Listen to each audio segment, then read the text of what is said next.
muy de acuerdo o me da exactamente lo mismo lo que diga cierta persona,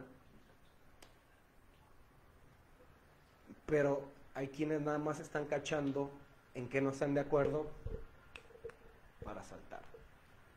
No, eso no, porque fulano tal. Refutar y destruir. O sea, la crítica destructiva es lo que domina las redes sociales. ¿Motivado por qué? Por un estar en desacuerdo, por un sentirme herido. O sea, ese es el problema cuando hablamos de temas candentes. Entonces, dar nombre sería nada más mencionar lo actual, pero a lo mejor en tiempos anteriores hablar sobre esta cuestión del racismo, hablar sobre la inmigración, hablar sobre algún fenómeno social caliente en la época, como que la gente se pone la camisa de lo que está sucediendo y tiene que tomar postura a favor o en contra. Entonces tiene que ser, o sea, si fue elegido el presidente actual, brincar o a favor o en contra, o sea, defender o a destruir, como si fuera relevante. O sea, pero lo que nos motiva es el hecho de la identificación con lo que acontece. Y una imagen que compartí, que es precisamente la invitación a la charla del día de hoy, es un meme que está un psicólogo con su paciente y el paciente voltea molesto con el psicólogo y le dice: no le pago para buscar soluciones, busco culpables. Y abajo viene una reflexión que dice: la mayoría de la gente está enamorada de su drama personal. Su historia personal es su identidad. El ego dirige su vida. Esto es una reflexión de Eckhart Tolle. ¿De dónde? No sé. Pero es de Eckhart Tolle. Y esta frase es sumamente importante porque es como el abstract de lo que aquí hacemos. Mucha de la finalidad de los temas que compartimos es ver esta cuestión. Y va de la mano con lo que compartimos en la semana. O sea, esta cuestión del drama o del sujeto dramático. ¿Tiene que ver? ¿Drama qué? ¿Drama en dónde? Historia de vida. ¿Qué tiene que ver? Autoconocimiento. ¿Qué tiene que ver? Terapia. ¿Qué tiene que ver? Alternativa terapia. Va de la mano con lo que hacemos. Entonces, esta cuestión de la identificación con el drama está atravesada también por lo histórico social, la situación económica, política, o sea, todos los paradigmas, la religión, que no es mía, o sea, que bien recibí y repliqué por reflejo, no por voluntad. Es lo que va construyendo alrededor del sí mismo una coraza que llamamos ego. Eso llamamos el yo por reflejo, que era lo que decía Nietzsche en uno de sus textos. Decimos yo por reflejo, no por reflexión. Y era esto que comentaba Gurdjieff de la máquina. O sea, que decimos yo sintetizando diferentes partes de nosotros que no somos nosotros, o sea, que en un momento quiero una cosa, en otro, al día siguiente quiero otra cosa, al día siguiente siento otra cosa y digo lo contrario, porque estamos siendo y estamos pensando y estamos ejecutando desde lo que Gurdjieff habla de estos 4 núcleos. O sea, estos aprendizajes se van a diferente lugar. ¿Cómo vemos esto? Hay un video donde va una persona con un libro forrado y llega con personas en una iglesia y le dice: oiga, ¿qué opinas sobre este texto? Y les empieza a leer ciertas partes y dice: no, pues yo creo que eso está mal, Dice, ah, sí, ¿por qué? ¿Por qué está mal? No, pues porque una persona tiene que hacer esto y esto, de acuerdo a la enseñanza de Dios, porque en son religiosas, pues es esto y esto. Y al final de varias preguntas y de leer varios párrafos, dice, ah, porque este libro de donde le estoy leyendo esto es la Biblia. Les preguntabas, ¿alguna vez había escuchado esta frase? No. O sea, pues este libro, o sea, es donde tú estás. Entonces, vamos, o se practica una religión por una práctica social, no por una convicción.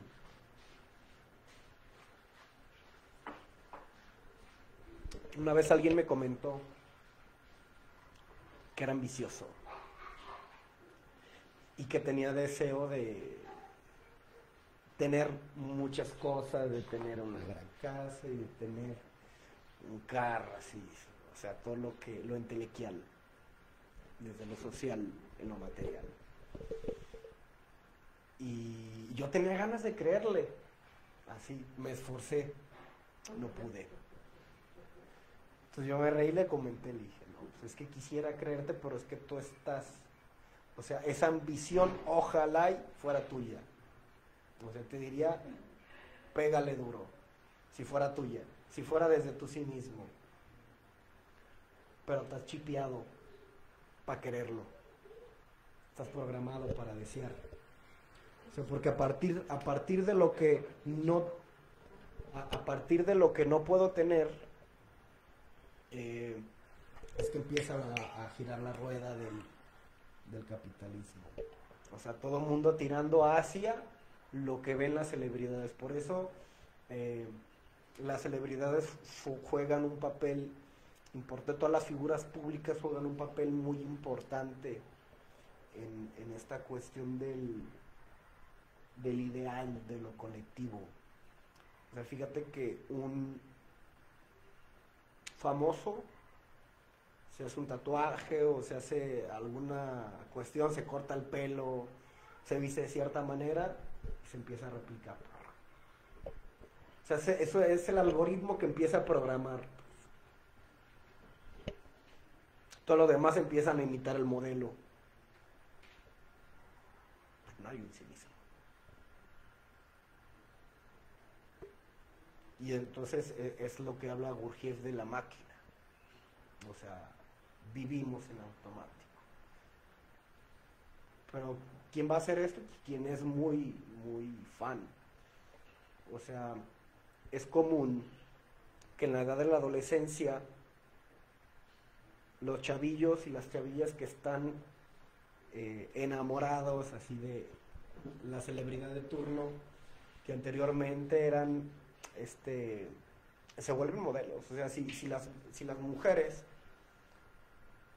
ven a un hombre cantante, o sea, los que están en el hit de la época, fíjate que se vuelven modelos deseables del arquetipo pareja. La mujer es más complejo porque el arquetipo de la mujer en el aspecto belleza está tan diversificado que, o sea, el hombre tiene como mucho de dónde escoger, pero a final de cuentas se pierde porque termina cayendo en alguna categoría. Con la mujer de repente se ponen de moda ciertas series, se pone igual algún cantante, alguna situación, y entonces es un modelo que empieza como a replicarse. Entonces empiezan a buscar o empiezan a enamorarse de alguien que ven ese aspecto. Y también los hombres, para entrar en el arquetipo belleza del hombre vigente, pues también quiere como adaptarse a eso. Anteriormente, fíjate, el último de los arquetipos actualizados del aspecto belleza del hombre era el modelo del leñador. ¿Sí se acuerdan que estaba mucho de este hombre barbón y así con sus camisitas y así como el leñador? Ese era uno de los arquetipos que estaba muy vigente hace un par de años. Estaba. Y ahorita ya no. O sea, antes era común ir a los bares o ir a algún lugar y ver a alguien que entraba como en este modelo, en esta categoría. Ahorita ya es más raro verlo, o sea, todavía hay, pero ya no se replica tanto, porque ya no se está emitiendo esa información tanto como antes, que incluso algunos comerciales de belleza traen como este modelo, porque cuando el mercado identifica que hay un arquetipo suelto, lo que hace es capturarlo. Entonces toda la gente que está bajo ese arquetipo, por el tema es el amor y el odio, pues va a esa situación. ¿Esto qué tiene que ver con el odio? Este desear de lo social, o sea, todo lo que no se puede tener, todo lo que se plasma como un ideal desde cualquier cuadrante, o sea, el arquetipo familia, o sea, la familia Coca-Cola, o sea, que todos están así comiendo y que se pasan amablemente en las situaciones. Y después ves tú tu casa, o ve uno su realidad y ve otra cosa. Entonces es como el modelo que difiere. Entonces eso en diferentes aspectos, el arquetipo pareja.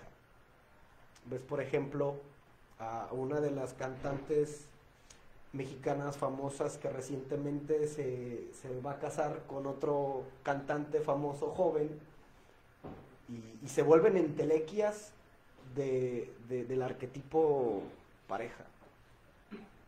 Entonces, en nuestra vida cotidiana estamos rodeados de un montón de cosas que deseamos.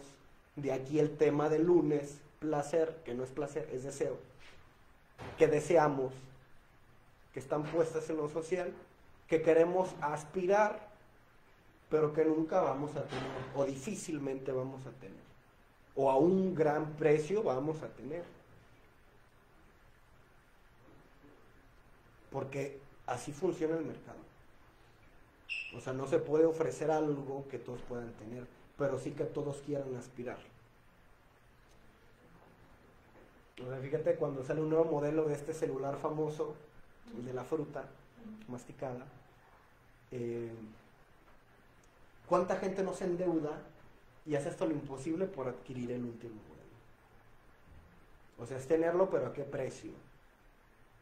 O sea, tengo que endeudarme, tengo que echarle más ganas en el trabajo. Pues regresamos a esta cuestión meritocrática para entrar en los estándares sociales.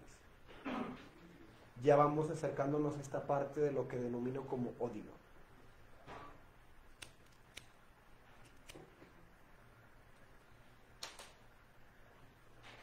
Este ansiar y no tener frustra, deprime y llena de ansiedad. Que esas son las dolencias de la época. O sea, ahorita alguien que tenga depresión y ansiedad es como decir que nació. O sea, no tiene gran mérito decir que se tiene depresión y ansiedad. Es un síntoma de la época. La frustración es más difícil detectarla, porque la frustración no es un foco de estudio de la psicología. O sea, puedes decir, estás frustrado, pero desde tu persona. Pero la psicología como tal no busca la frustración. ¿Quién veía esto? El budismo. ¿Qué sucede cuando un sujeto se frustra? Que es un deseo no logrado. O sea, cuando lo que tengo no refleja lo que siempre quise, lo que tanto dije que iba a tener, lo que a todo el mundo le dije, cuando yo tenga tantos años voy a tener, yo voy a andar consultando, todo lo no logrado. Les compartía en estos días una experiencia personal respecto de un arquetipo pareja que tuve, en cómo yo denominaba a esa persona cuando hablaba de ella como mi exprometida. Eso es lo deseado y no obtenido. Esa frase encierra la frustración. Por eso les digo que en el cómo denominamos está la fuerza que tiene mi historia de vida y la fuerza que yo doy cuando denomino las situaciones. Porque habla de lo que deseaba y no se pudo tener. O sea, es la entelequia no lograda, la ex esposa. O sea, la exprometida, no llegó a esposa, o sea, se quedó entre el arquetipo pareja y el arquetipo familiar.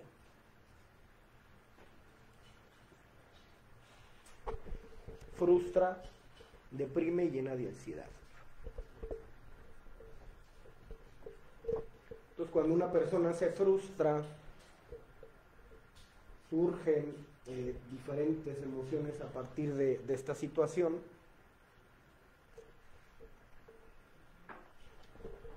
Coraje, tristeza, envidia, o sea, no hay como un sinfín de cosas son las que van a emerger cuando hay frustración. Que esa es la finalidad del sistema y es lo que quiero que observemos.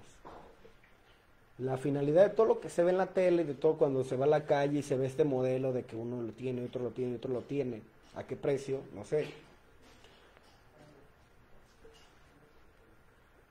Va a frustrar y va a deprimir y va a generar ansiedad.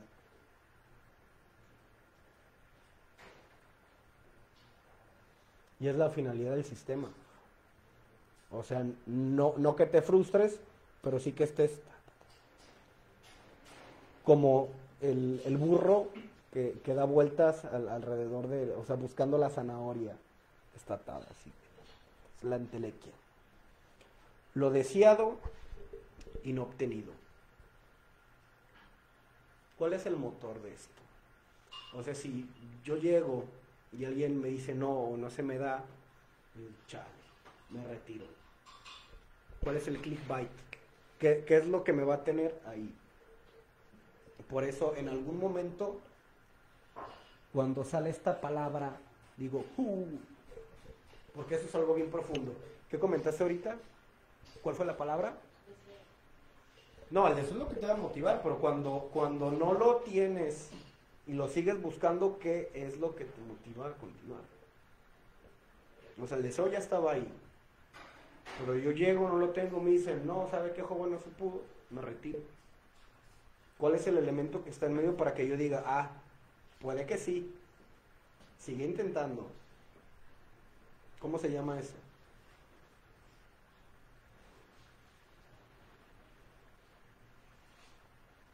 Puede que mañana lo tenga. Si me esfuerzo. Esperanza. Es lo que viene a darle en la torre a todo. Por eso en el mito de la caja de Pandora, cuando salen todas las calamidades, las maldiciones estas de la caja de Pandora, la esperanza es la última. Y eso es muy profundo. Porque la esperanza puede ser la peor de todas, que es lo que me mantiene perseverando en lo arquetípico, o, depende cómo la emplee, puede ser lo que trae de vuelta todas las maldiciones, lo que le da, por ser la más poderosa, es la que le da en la torre a todas las demás calamidades de la caja de Pandora. O sea, pero existen ambas posibilidades, así como me puede liberar, puede matarme. O sea, fíjate cómo las relaciones así toxiconas, por decirlo así, que se entienda, ¿qué es lo que tiene perseverando? Entonces, a partir de esta esperanza, lo que sí rastreamos son los discursos. Es que antes no era así, arquetipo caballero. Estoy buscando lo que había en la apertura de la estructura del hecho, que fue de lo que se enamora uno. O sea, lo que está al inicio. Y es lo que pone el velo para no ver la realidad de todo lo que va deviniendo. Porque esto ya tiene que ver con temas que son del amor. O sea, por eso vamos brincando. O sea, sobre el amor y el odio. Es este mismo eje. La cuestión es identificar los movimientos. Cuando nos movemos del amor hacia la frustración, hacia un deseo no logrado, hacia cuestiones que me van a deprimir, a llenar de ansiedad o frustrar.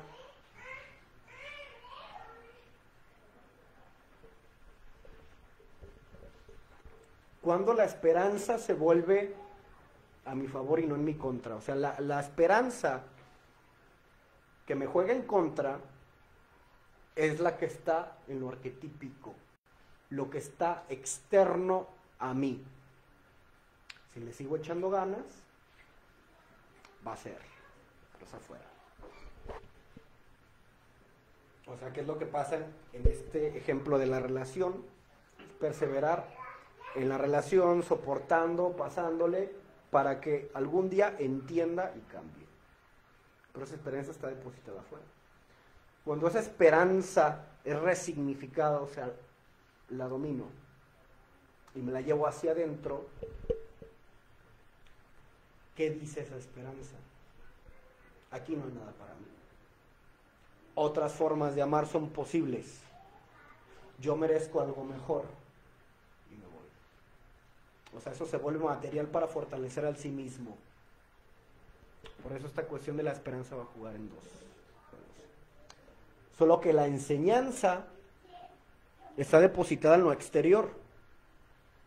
O sea, todo el condicionamiento de la familia está puesto hacia ver hacia afuera.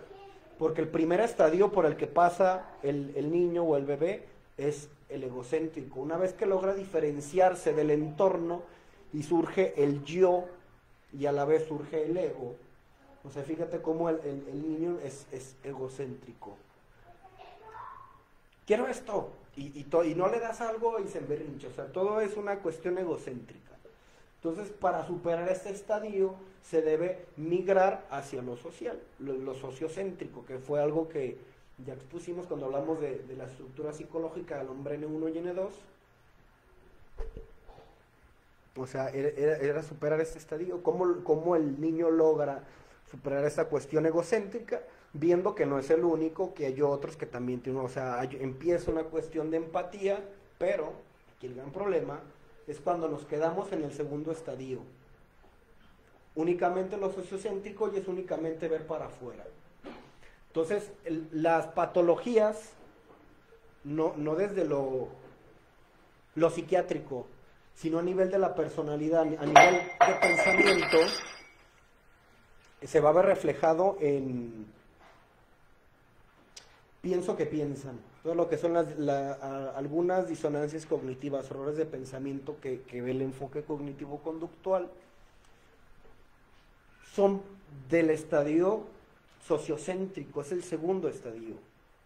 Pienso que piensan, o sea, esta cuestión va a menoscabar la autoestima de la persona, porque su pensamiento está afuera de él y mirando hacia él en una crítica constante, no en una construcción, que es lo que nos ayuda a salir del segundo estadio y pasar al tercer estadio, que es lo cosmocéntrico. O sea, entiendo que la opinión del otro no es tan importante, tiene un peso, pero diferencio. O sea, lo que sirve mucho trabajar en el segundo estadio son los límites. Porque el establecer los límites en todos los cuadrantes, en la mente, en el alma, o sea, hasta dónde siento, hasta dónde permito que el otro sienta, me use o use el otro, o sea, es lo que va a hacer ese exorcismo de la concepción de lo social. O sea, porque cuando hablamos de la sociedad estamos hablando de una idea, no de algo real. Cuando hablamos es que la gente dice, es una mentira. A menos de que si haya ido a hacer una entrevista a todo Guadalajara o a toda la zona metropolitana, entonces sí puede decir, la gente de la zona metropolitana dice, lo cual es una super chamba que implicaría mucho tiempo, recursos y gastos innecesarios, para ahora sí que tuviera valor esta cuestión de la gente, dice. De ahí en más, es un prejuicio que yo adquiero y deposito en un archivo denominado los otros, o la sociedad. Todo lo que creamos de la gente está en el archivo la sociedad. No siempre corresponde con lo real. O sea, aquí el problema es que este archivo de los otros, de la sociedad, de la gente, está apoyado en elementos reales. ¿Han visto esta imagen o este meme de Scooby-Doo cuando le quitan la máscara al villano y es uno mismo? Cuando deshebramos este concepto o esta idea del otro, de lo social, de la gente, son representaciones personales que adquirimos con ciertos personajes. Es que la sociedad dice que una mujer soltera X o Y, o así, diferentes discursos que estén ahí archivados en la sociedad o nosotros. Entonces, en el momento que empezamos a ver de quiénes has escuchado estas frases, oh surprise, arquetipo familia, influencias de la escuela, o sea, cuestiones que yo en algún momento vi en determinado núcleo y yo juzgué a esta persona o a estas personas y después yo lo adquirí y lo proyecté en nosotros, o sea, porque es un fenómeno de proyección, pero interno, o sea, lo proyectamos en algo fuera de nosotros, pero guardado dentro de nuestra estructura. Lo que pasa cuando decimos, es que si le digo a mi papá me va a decir, o sea, está basado en elementos reales, a lo mejor un prejuicio personal, una idea catastrófica personal, pero que yo deposito en la figura de mi papá o de mi mamá, alguna otra persona. Entonces cuando te enfrentas, bueno, pues dile. Entonces, así si te dice eso, pues confirmas, sí, es cierto que dice eso, pero a veces surge que no es así, que la reacción no es esa, y te quedas de 6. Porque son estas preconcepciones. Entonces esto juega un papel vital en todos los arquetipos, porque es lo que va a vivificarlos. Es que las parejas me han lastimado tanto. Y yo empiezo una relación y cuando veo que está caminando para allá, temo volver a ser lastimado. Huellas némicas. O sea, el cerebro lo que te hace es protegerte de un daño. No importa si es real o no, pero dice, aquí puede que te hagan daño. Entonces, ejecuta ese archivo. Entonces se empieza a proyectar en el otro las características de los anteriores. Sí es cierto, si me va a lastimar, me alejo.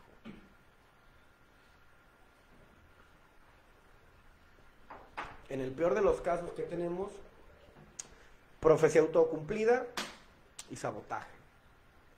Yo lo creo.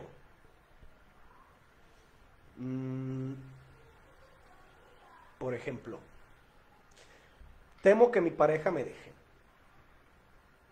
Es como la idea que detona, o sea, en lo profundo. En consecuencia de este pensamiento, de este sentimiento, de este conjunto, que puede estar vinculado a otros hechos de mi vida, empiezo a funcionar con base en eso. Entonces empiezo a estar más presente de lo actual, empiezo a tener otras conductas más de lo habitual. A la otra persona esto le empieza a parecer a lo mejor sofocante, a lo mejor, me estás preguntando mucho sobre elementos que uno empieza a ver, ¿y con quién estás hablando? O sea, empezamos a caer en esta cuestión de la invasión. Empezamos a querer ganar terreno en el otro. Porque ese terreno que simbólicamente yo estoy perdiendo en lo imaginario, lo voy a querer ganar en lo real con acciones. O sea, algo que nunca perdiste, pero que por temor a perderlo, empieza a ganarlo en lo real. Entonces que empiezas a invadir al otro. En su esfera mental, ¿quién estás pensando? Estás así como que no, ¿cómo que no? Dime en quién estás pensando. Es una invasión en lo mental. El hecho de que nos genere como mucha ansiedad el hecho de ¿Cómo te estás sintiendo? Si te sientes mal, dices, y si algo de lo que te digo no te parece, dime. O sea, siempre estar como, es la invasión en lo emocional. ¿Cómo te sientes conmigo? ¿Todavía no hay algo que te moleste? Es invasión en lo emocional. No significa que estas preguntas estén mal. O sea, estoy hablando de cuando uno se le despierta esta cuestión y empieza a exagerar esta situación. No hay que confundir eso con la responsabilidad afectiva, sino que cuando esto se activa, este programa de responsabilidad afectiva va a jugar en cuestiones que no son saludables. No porque lo que se hace esté mal, sino porque el desde dónde lo hago es lo que va a detonar que esa conducta se replique. Es como el virus troyano, que se va a replicar en un montón de elementos personales, de discursos, y va a invadir al otro. Entonces hablamos de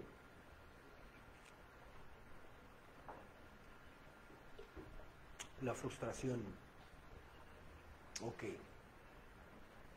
Ya vamos a caminar a la parte del amor, pero vamos a ir como quitando de estas fibras que hay en cómo en lo profundo de la mente empiezan a generarse situaciones. Cuando hablamos de apego, se entiende de tres maneras. Una misma palabra, tres significados diferentes. Desde lo clínico se puede confundir apego con dependencia. Y cuando en psicología se habla de apego,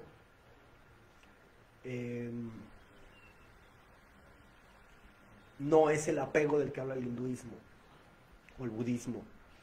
Son tres cuestiones diferentes que están así de la mano, pero como si fuera un color, o sea, se va decolorando. Una cuestión es, la más profunda es el apego en lo budista. Es como lo que va surgiendo desde lo profundo de la estructura. Esto empieza a ser más evidente cuando empieza a invadir otras áreas que lo percibimos como apego desde psicología. Cuando esto aumenta aún más, hablamos de dependencia desde lo clínico. Es la misma situación en diferente potencia. Pero aquí lo que me interesa es hablar de lo profundo. O sea, cuando el budismo habla del apego. Porque está bien interesante qué es lo que pasa en el cerebro, en las representaciones simbólicas, cuando se empiezan a desencadenar estas situaciones. Como el apego desde lo budismo, desde lo más profundo, lo vamos a identificar cuando uno empieza a tener por primera vez pesadillas o temores respecto al otro. O sea, el temor a herir al otro o a que el otro me hiera. No es que esto esté mal, o sea, porque hablamos sobre el amor y el odio, frustración, miedo, lo deseado no obtenido. O sea, hay que ver toda la línea, porque aquí la finalidad no es delimitar, sino ver el movimiento, no encajar así como aquí es aquí es esto, no, es ver cómo esto se va moviendo, porque es normal y humano que esto suceda. La cuestión es rastrear, evitar que algo de aquí se vaya para acá. O sea, que este amor se convierta en temor y así, situaciones. Para llegar a lo que quiero hablarles, que es la cuestión del amor.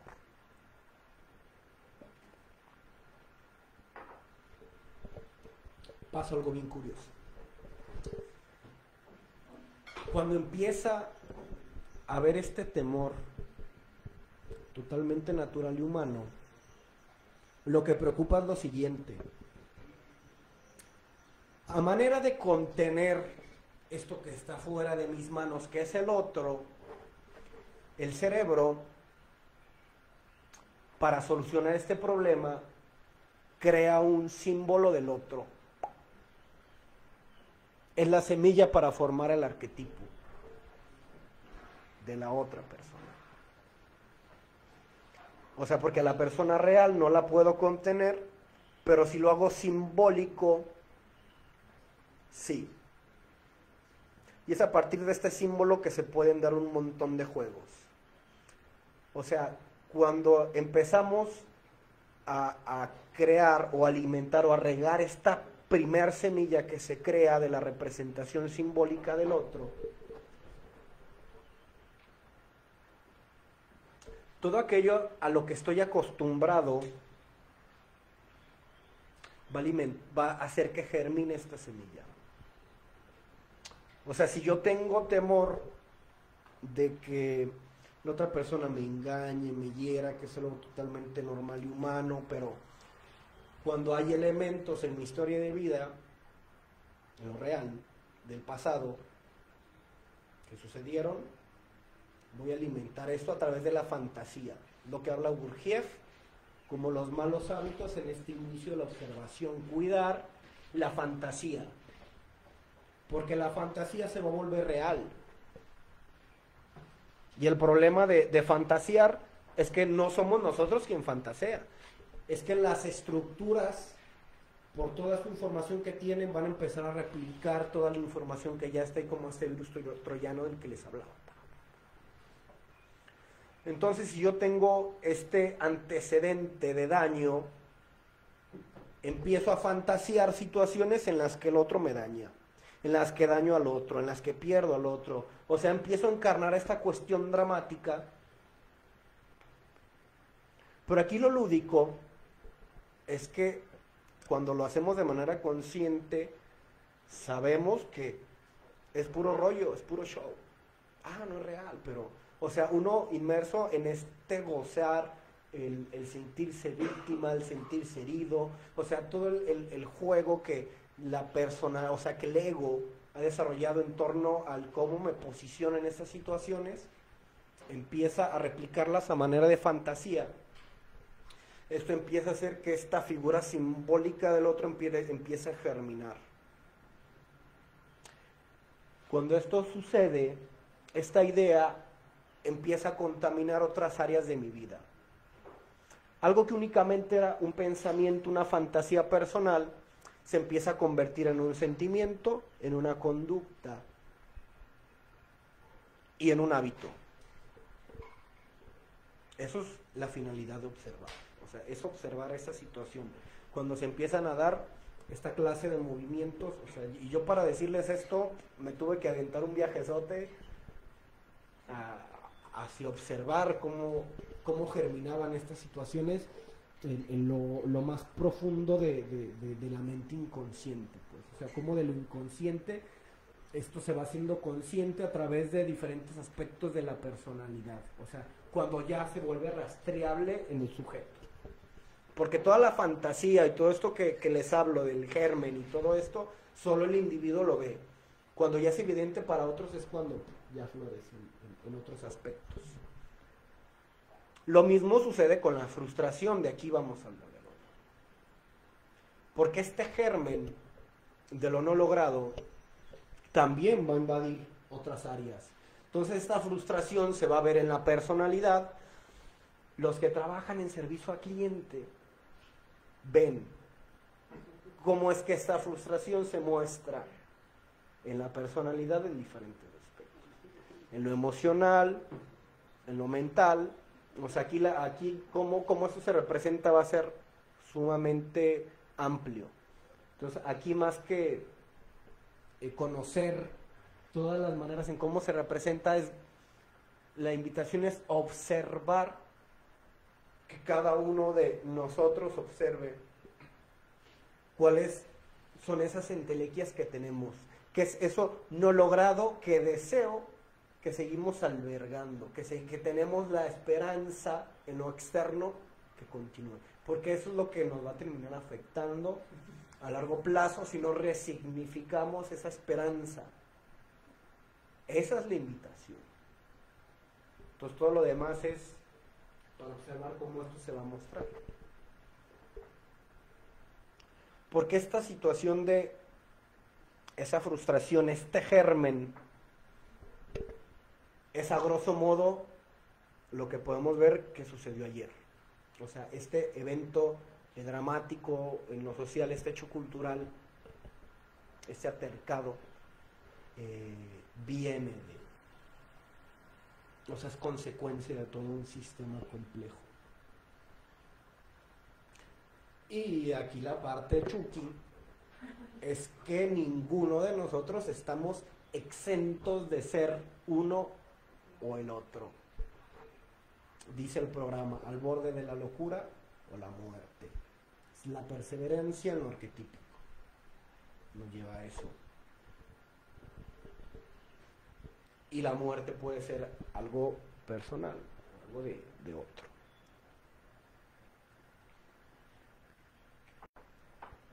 Así podemos entender un poco lo sucedido ayer, a grosso modo.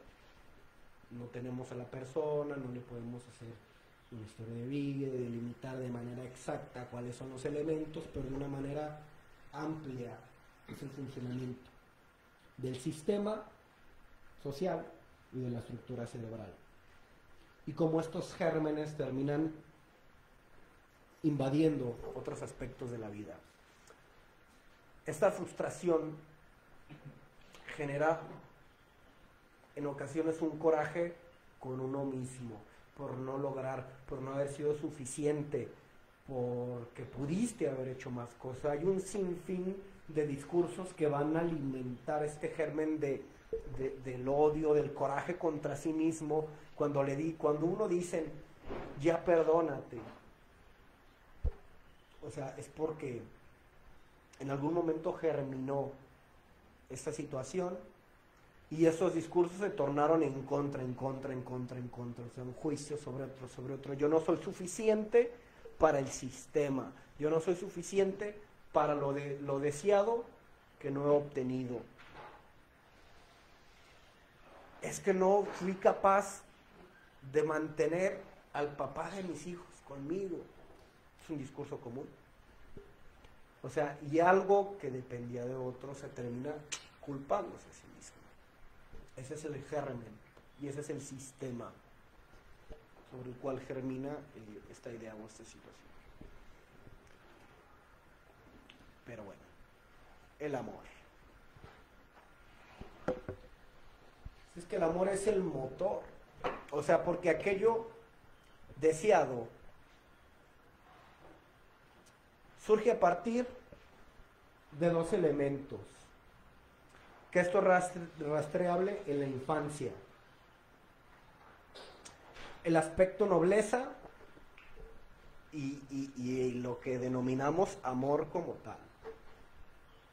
Ya, ¿cuándo se pierde esto? Cuando crecemos y adquirimos diferentes significados, diferentes situaciones, ahí ya es cuando nos perdemos en esta cuestión del amor. Ayer hablamos de 3 eventos, o de 3 maneras de amor, pero en el niño, o sea, es algo que simplemente es. O sea, si te fijas como de manera random, así totalmente aleatoria y sin algún sentido, un niño llega y te da un juguete. O está comiendo algo y llega y agarra una papita o lo que sea y llega y te da. A grosso modo podemos decir que esto es amor. O sea, estás compartiendo. Cuando a veces ni hubo un referente de, comparte con el otro. O sea, cuando no tenemos esta noción de lo que es el compartir, no creamos una representación de la conducta del compartir, porque no se diferencia. Entonces el niño, como disfruta de eso, va y te lo da para que tú también disfrutes y un cheto original de los originales. Entonces el niño llega y comparte. Es el aspecto nobleza y el amor. Todo aquello que deseamos, o sea, este motor, cuando hablamos del deseo, no del placer, surge del amor y del aspecto nobleza. Ya después, cuando uno aprende cuando funciona cuando ya no funcionamos a través del aspecto nobleza, es cuando ya estamos viendo cómo nos fregamos al de enfrente, cómo le lavamos el cerebro. O sea, Es el mismo modelo, pero la intención es distinta. El motor ya no es o el amor o el aspecto nobleza. Ya cambió alguno de estos elementos. Entonces caemos en lo que es la manipulación. Pero eso ya es después. Entonces yo no estoy hablando cuando ya se corrompe desde el ego y desde el sistema este funcionamiento.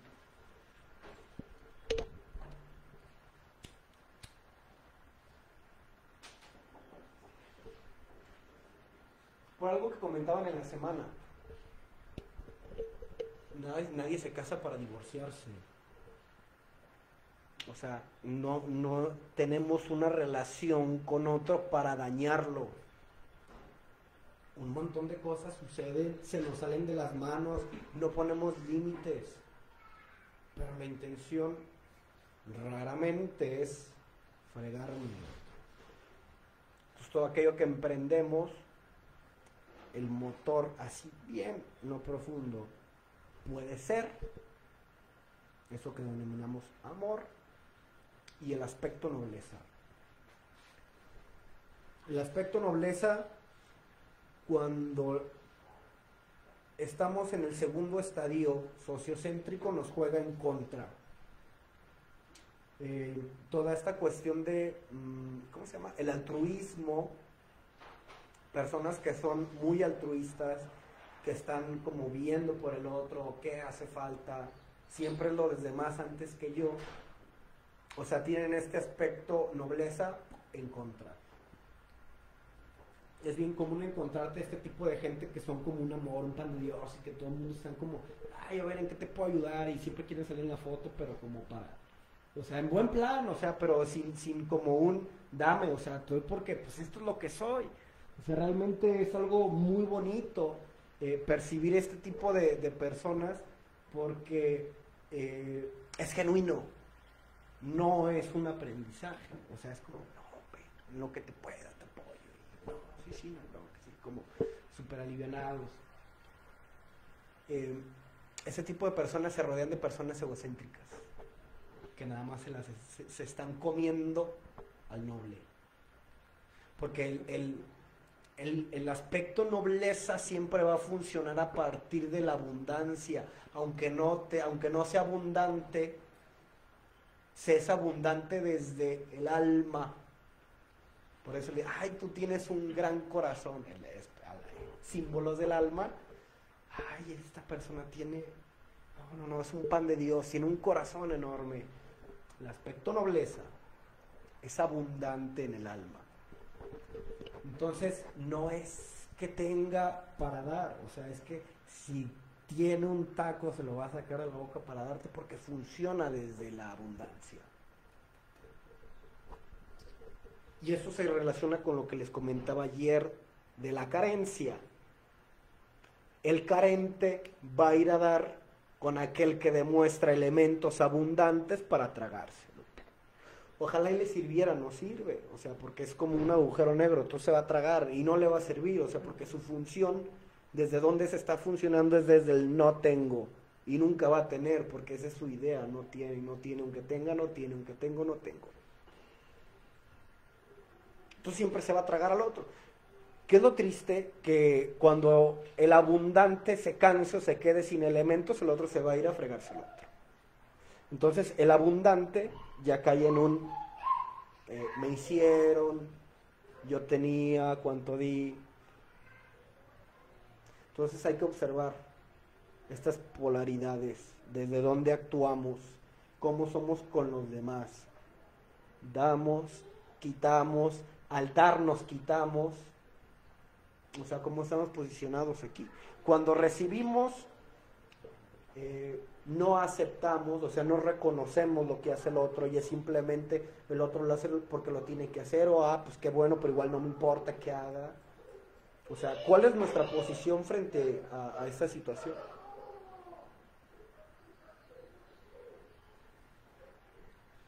Porque a través de esta estructura que les planteo del germen del otro, el símbolo del otro, es que esta concepción del amor se parte, se bifurca. Entonces tenemos un amor falso y el amor verdadero, el amor del niño o el amor eterno. Que esta es una idea, esta cuestión del amor eterno deviene en el paso de las épocas, que es algo que ya les compartía en alguna ocasión con los yugas, y cómo todos los elementos, los símbolos y los conceptos se degradan. Entonces, la idea del amor eterno pasa a ser una cuestión tomada por lo social, se petrifica en rituales y se pierde la conexión desde lo profundo. Y tenemos rituales como las bodas.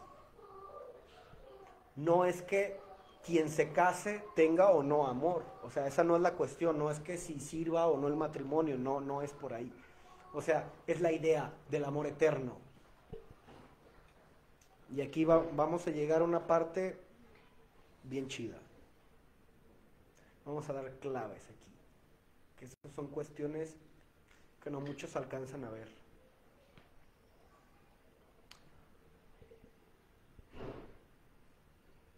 Todo este ritual del amor eterno a través de el matrimonio o las bodas es que son elementos sólidos, son elementos que se recargan en aspectos temporales y no humanos. Está complejo.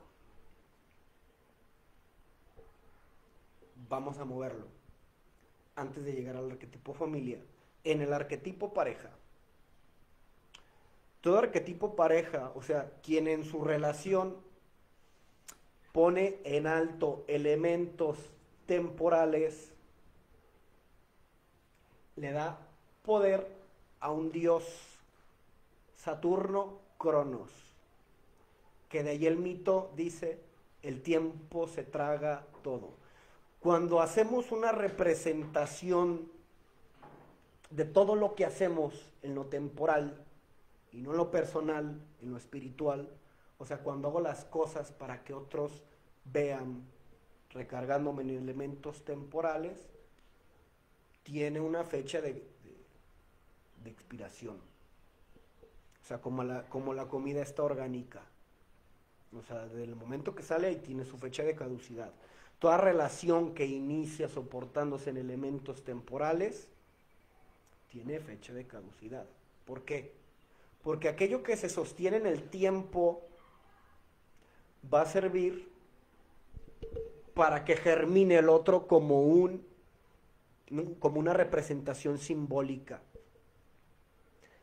Esto significa que va a llegar el momento en el que voy a dejar de ver al otro y me voy a relacionar con mi idea que sí puedo controlar y no con el otro, que ya se salió de las manos por temor a que se vaya, por temor a no sé qué tanto. La estructura ya hizo del otro un elemento simbólico que va a estar ahí.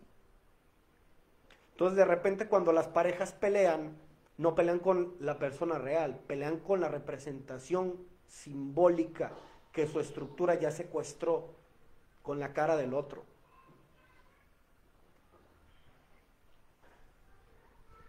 No es que los elementos temporales por sí solos sean malos, pero van a dar paso al hábito. Todos los elementos temporales se vuelven hábito. Entonces, fíjate, pasa por una casa de los espejos, llega un momento en el que se pierde, no sabes cuántos has pasado, no sabes cuántos reflejos hay, se vuelve sólido en el tiempo.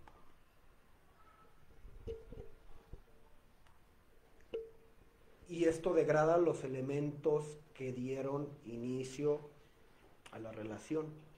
O sea, la relación se vuelve tediosa, se cae en lo monótono, porque la visión está en lo temporal. O sea, lo mismo con todo. Entonces, esta cuestión del amor eterno no es algo que está sujeto ni al tiempo ni al espacio. Estamos hablando de diferentes épocas, o sea, y cómo esto decae hasta lo más denso.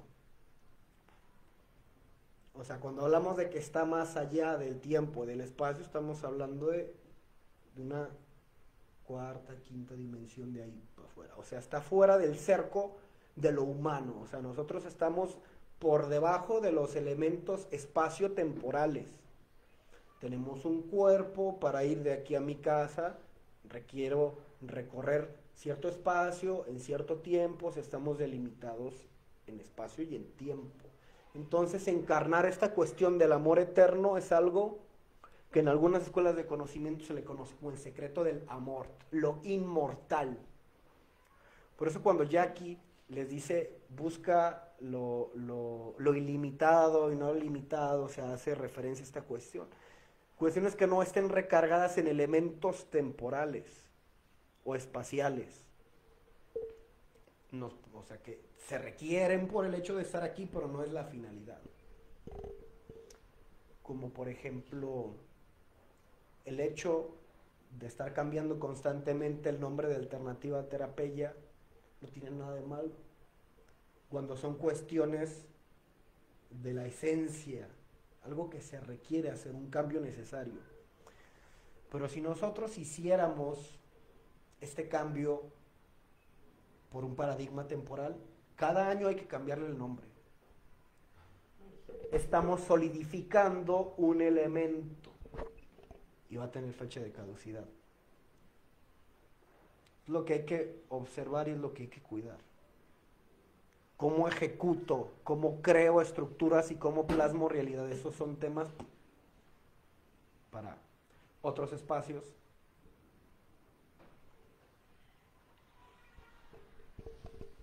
Pero aquí la cuestión es que el falso amor, el que es dado a los arquetipos, lo que mencionaba Jackie, me preguntan si amo a mi madre y yo les digo que no. Es el amor que se plasma al arquetipo.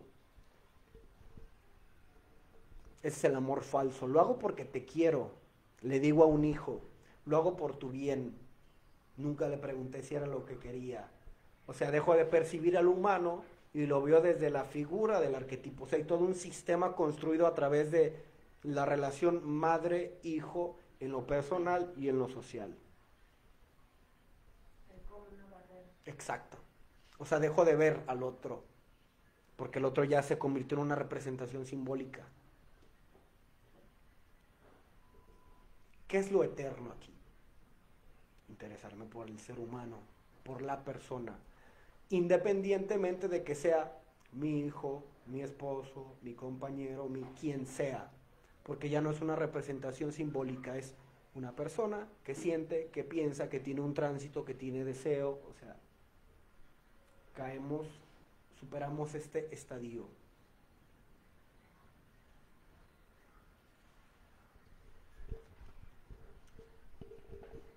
Una frase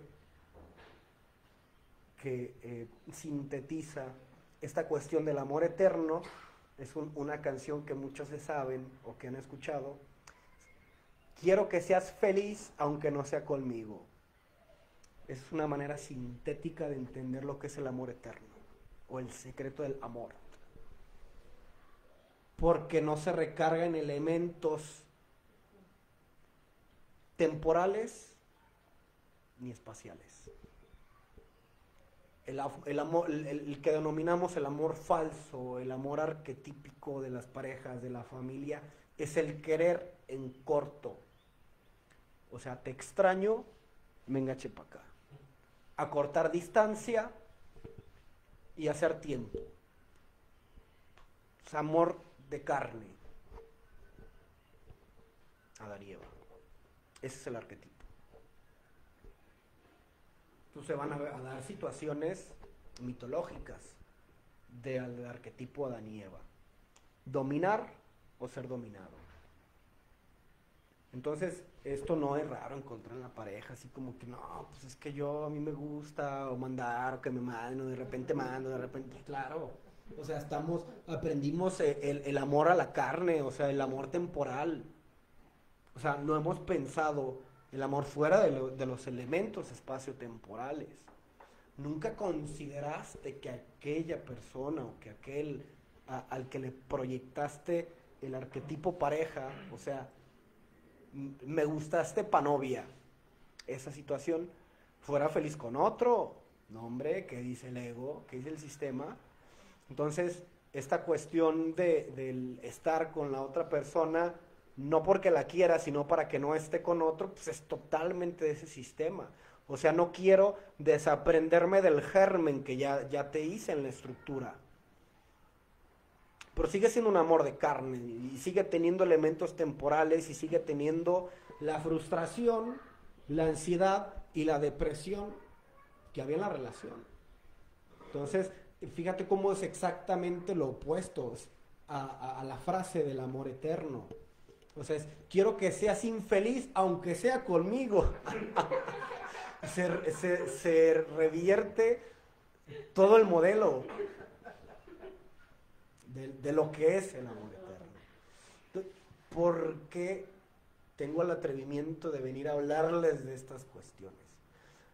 Yo esta cuestión del amor eterno la comprendí, o sea, la viví, la encarné con una persona a la cual le proyecté el arquetipo pareja, o sea, quería que anduviera conmigo. Sin embargo, nunca tuvimos una cita, no hubo agarradita de mano, no hubo besito, no hubo cita, o sea, en lo real, esta persona siempre estuvo fuera del arquetipo. Pero todo lo que sucedió en este vaivén no arquetipo pareja despertó en mí esa cuestión. O sea, el secreto del amor eterno yo lo aprendí desde fuera del arquetipo. Porque el amor eterno está fuera del arquetipo. No se puede concebir esta cuestión dentro del arquetipo. Porque está secuestrada la estructura, la imagen del otro. Yo estoy secuestrado en lo que pienso y en cómo vivo la relación. Por eso no podemos entender, así como por serendipia, el amor eterno en una relación arquetípica. Entonces aquí tienen un modelo. O sea, este planteamiento que yo les doy es como una ventana hacia afuera de lo arquetípico y para ver y recordar estas situaciones. Porque ha habido momentos de amor eterno, o sea, cuando ves en el amor filial al amigo, que lo ves después de mucho tiempo y dices, qué gusto me da verte, cabrón, ¿qué estás haciendo, qué has hecho de tu vida? No, qué bueno, échale ganas a todo lo que tú quieras, o sea, aunque no estemos compartiendo tiempo y espacio, que seas feliz en lo que sea que tú quieras, donde sea que te ames, te amo. Es la esencia del amor eterno. No querer secuestrar al otro, no cortarle las alas. Al querer, en corto, al querer la carne, todo lo pasional que se dirige hacia la carne. Aprendido desde el amor carnal, del arquetipo de Adán y Eva. O del Romeo y Julieta, es el amor no logrado. O sea, siempre separándonos por paradigmas externos, pero siempre un amor carnal y pasional. ¿Cómo se hubieran liberado a Adán y Eva de Romeo y Julieta de su mito?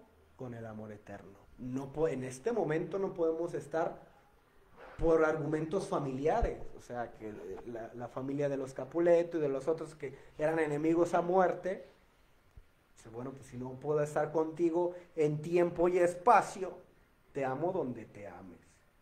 Entonces, ahí se hubieran librado ambos de un sujeto dramático en esa situación.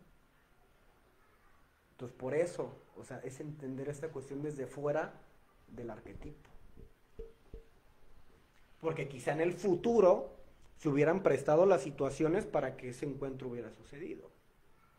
Porque no pegaron. Creo que al último era cuando tenían planes de huir juntos, ¿no? Pero ahí el tema fue que esta fingió la muerte y el otro llegó y fíjate, es el amor a la carne. Es entender el mito para salir de eso. Porque cualquiera puede entrar ahí. O sea, cuando encarnamos estos aspectos espacio-temporales del amor a la carne, del apego a las personas, Por eso entender esta cuestión del amor eterno es liberador en todos los aspectos de la vida. Ahorita nos estamos basando en el arquetipo pareja para plantear una estructura y entenderlo. Pero es que esta cuestión del amor eterno va en toda relación humana. Es lo que nos libera del apego cuando está empezando a germinar. Cuando ya está en otros estadios el apego desde lo psicológico y desde la cuestión de la dependencia, pues es que ya tiene mucha fuerza sobre mí. Pero cuando empieza a suceder, ¿qué puedo hacer? Tomar distancia de elementos espacio-temporales.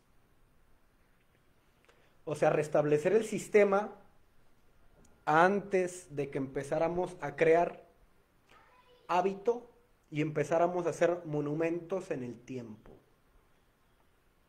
Fíjate que hay muchas parejas que a todo lugar donde van 1000 fotitos, o sea, no es que sea bueno o sea malo, o sea, porque esto no es como de limitarse o hacer,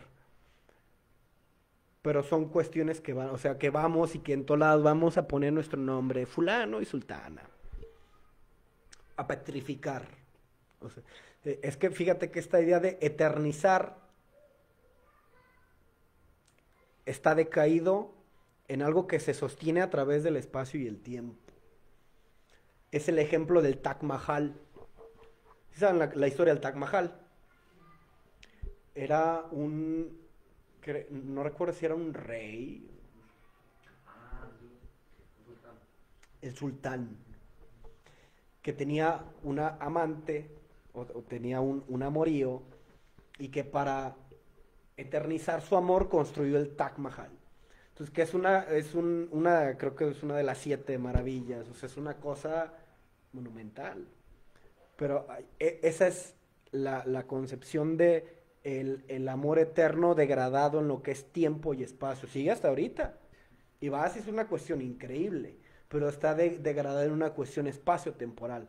No es eterno, no está por encima de lo espacio-temporal. A lo mejor el sentimiento que le tuvo, sí, pero el monumento que se le hace a lo espacio-temporal puede ser una huella de lo metafísico, de lo etérico que había, si lo había. Cuando no hay esta cuestión del apego, o sea, aquí la cuestión es cómo vivían. La amaba tanto, pero cómo se relacionaban, o sea, para ver si era realmente una cuestión de un amor eterno o una cuestión arquetípica utilizada únicamente con todos los elementos que tenía para plasmarlo en lo temporal y espacial. Comentemos.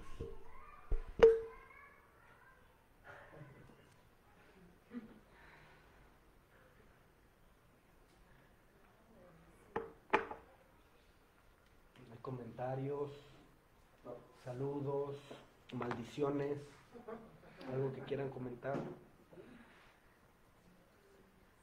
¿Cómo ven?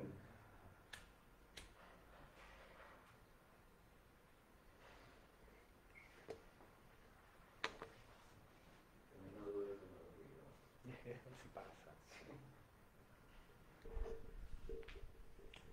Es que esto es algo que difícilmente se va a escuchar en un libro o en algún otro lugar. Entonces, aquí el peso es en la profundidad, cómo llegamos a lo profundo de la estructura y poder rastrear en qué momento nos empezamos a perder, cómo podemos revertir y cuándo no, y también saber cuándo es sano retirarse. O sea, eso es parte del amor. O sea, no perseverar en lo arquetípico. Si hasta aquí llegó, voy a amar lo que fue. Quiero comentar algo que se me quedó ahorita al último. Digo, es algo que yo lo veo que es muy, en lo personal, muy difícil, porque lo traemos, digo, en mi persona muy arraigado desde las costumbres, desde los abuelos que te dicen, si lo amas o búscala y todo eso, pero nunca te dicen, no, pues déjala, o darle ese espacio siempre, y digo, y traemos todo eso bien, como ese chip, bien metido y cuesta trabajo como desprenderte de esa parte, decir, no, ¿cómo? Se te mete la idea, pues, ¿cómo que la voy a dejar así?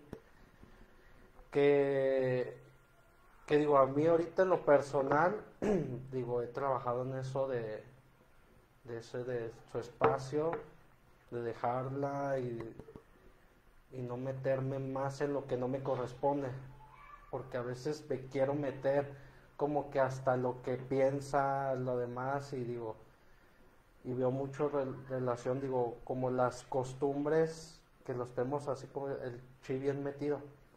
Yo que voy a la iglesia, voy a la iglesia, es algo que ahí te meten mucho, te meten.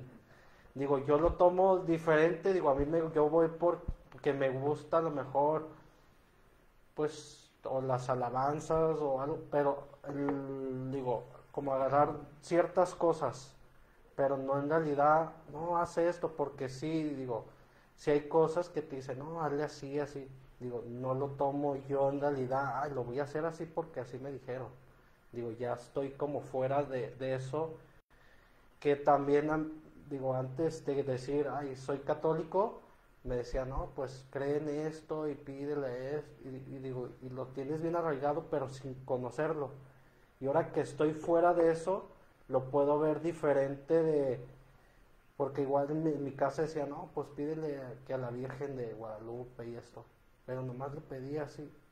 Pero ya lo veo desde fuera y antes o hasta la imagen,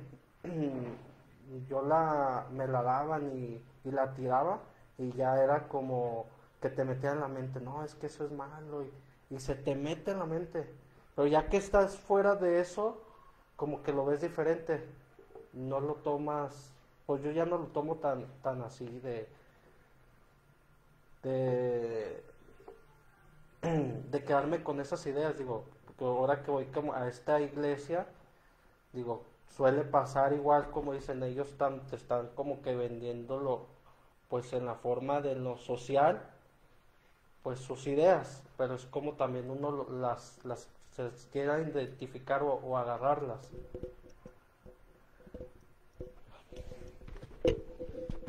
Aquí no es que sea malo el buscar, o sea, porque también con eso dejas en claro tu intención, o sea, de que verdaderamente te importa la persona o la relación que tienen.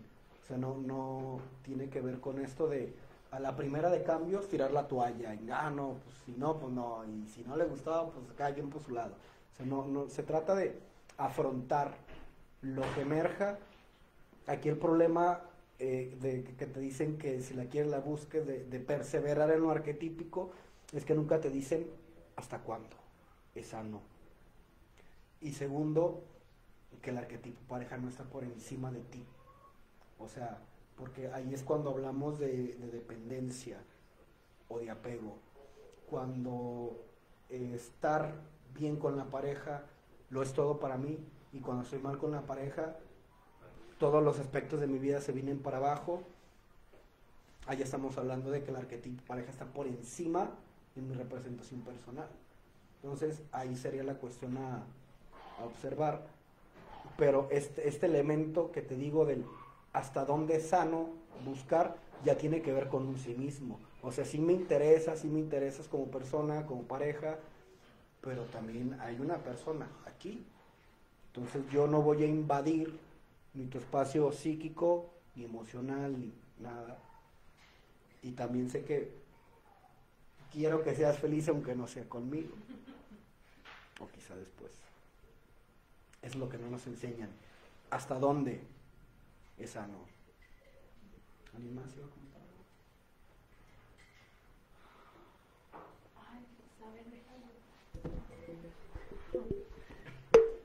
Pues quisieras, bueno,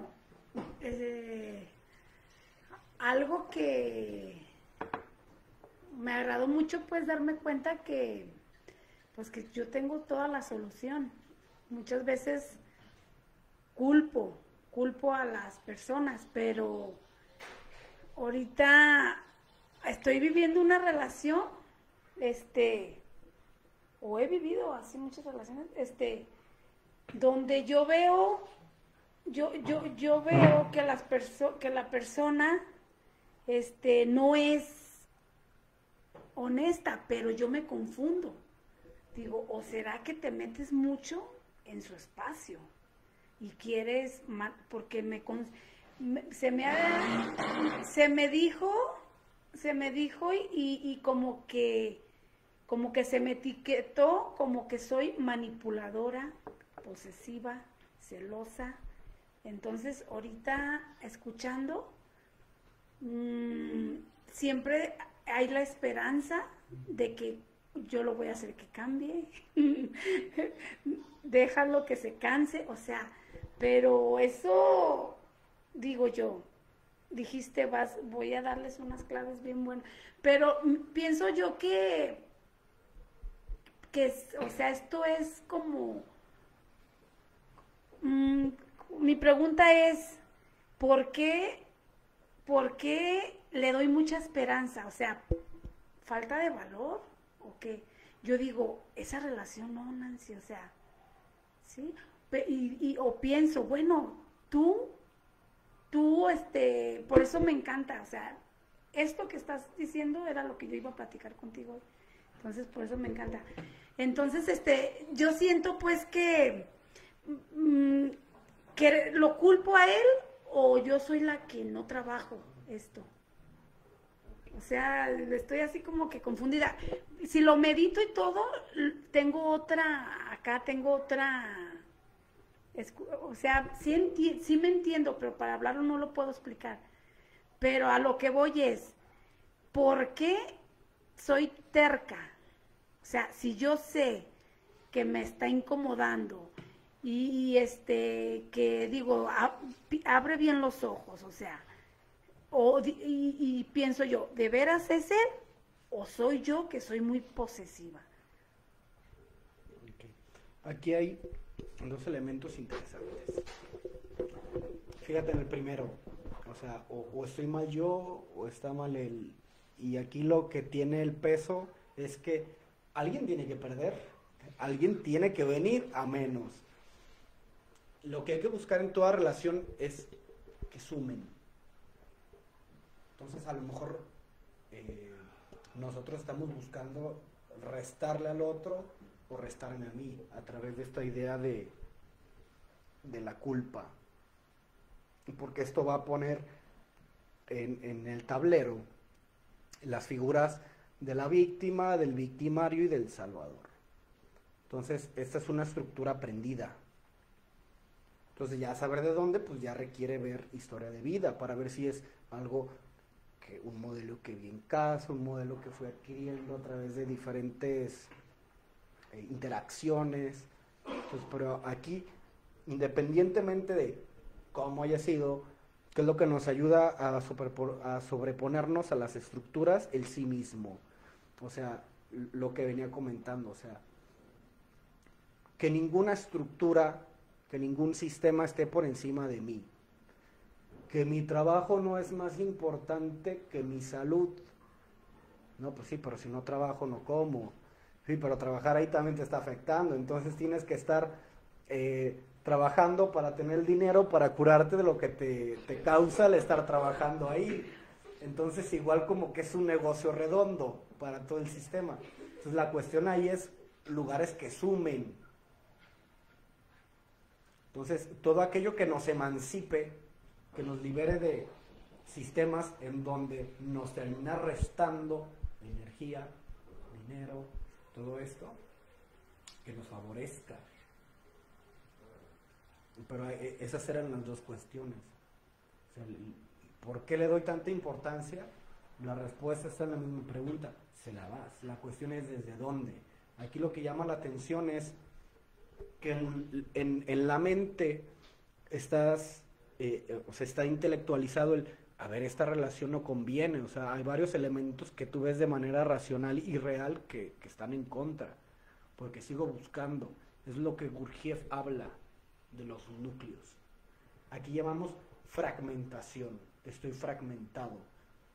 Pienso una cosa, siento otra cosa y termino siendo otra cosa. No hay coordinación. Tenemos que ganarnos todos los elementos, que es lo que veíamos cuando hablamos del sí mismo, de cuerpo, alma y mente. O sea, tenemos que apropiarnos, que esa mente sea mía. No pensar con todo con toda la información que me programaron para pensarme desde el sistema, para pensarme desde fuera, para criticarme. O sea, apropiarme de la mente, apropiarme del alma, o sea, sentir por mí, no sentir para los demás. Ay, es que se va a sentir mal si hago esto, y empiezo a funcionar. O sea, no es el alma mía, hay que apropiarse de esa alma. Cómo lo tomen, pues es su problema. Yo cuido mi intención y el cómo lo digo. Si no le parece, si no le gusta, pues a lo mejor aquí no es Roma, aquí no es bien. Entonces ya cuando el alma es mía, cuerpo propio, toda la parte instintiva. O sea, no es que tenga tantas ganas de tener pareja, pues es que el cuerpo tiene sus necesidades. Entonces ahí es el instinto el que tira. La parte mecánica del cuerpo es que estoy acostumbrado a esta persona. Entonces ahí es esta parte mecánica del cuerpo, o sea, los elementos espacio-temporales que mencionábamos, estoy sujeto a eso. Estoy sujeto a los elementos espacio-temporales que pusimos en alto. Es que hemos vivido tantas cosas, es que ya tenemos 10 años juntos. Elementos espacio-temporales. Porque no estamos viendo lo esencial. ¿Qué tanto hemos vivido? Cuando migramos esa conciencia y dejamos de percibir en los elementos espacio-temporales y vemos lo esencial. Bueno, ¿y qué tanto han vivido en esos 10 años? Ya veo como que a lo mejor no era una buena inversión todo ese tiempo. Y a veces estamos ahí por el temor de decir, pues es que ya tengo 10 años invirtiéndole, y ya sentir que pierdo 10 años que no los tienes. A ver, muéstrame los 100 años así. Ah, mira, fotos, elementos espacio-temporales. ¿Con qué te quedas de eso? ¿Con sumas o con restas? Hay números negativos, hay cuestiones que van a favor, hay ambas situaciones, ver ambas. O sea, pero ahí ya la conciencia no está en lo espacio-temporal. Pero lo que tú me estás hablando es un proceso de individuación. Hay que ser alguien antes de expulsar los sistemas. La etiqueta esa como que me da peso, o sea, como que de ahí me agarro la culpa, o sea, y estoy entendiendo que no es cierto, o sea, el ser posesiva, celosa, eso no es cierto, fue una etiqueta que yo le di fuerza, que me la creí, entonces eso no me deja avanzar. Mi pregunta es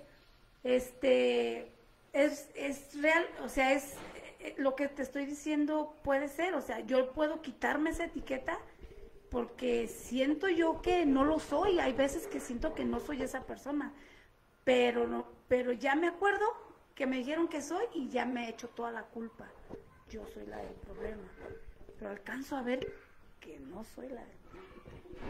Es que aquí la cuestión no es si soy posesiva, celosa. O sea, esos son los elementos que se ponen sobre la mesa, pero lo que tiene más peso es esto último que mencionabas.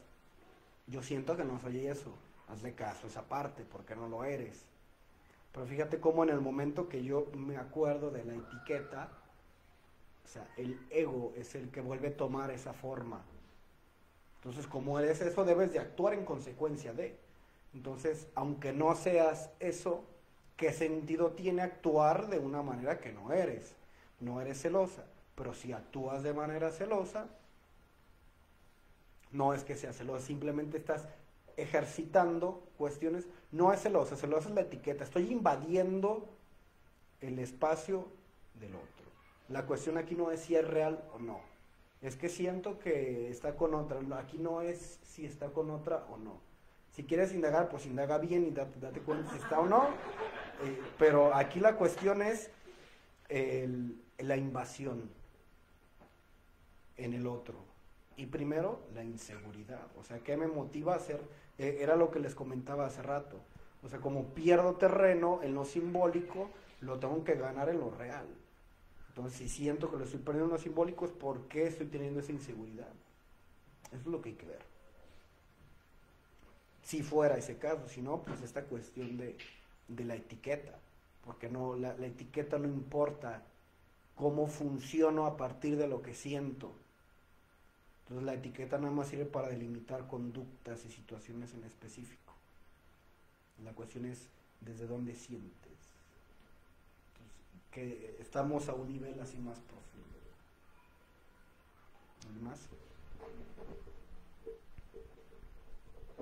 Bueno, pues aquí una charla metafísica, espiritual y muy bonita. Al menos a mí me gustaba tanto profundizar de esta manera sobre el amor y el odio.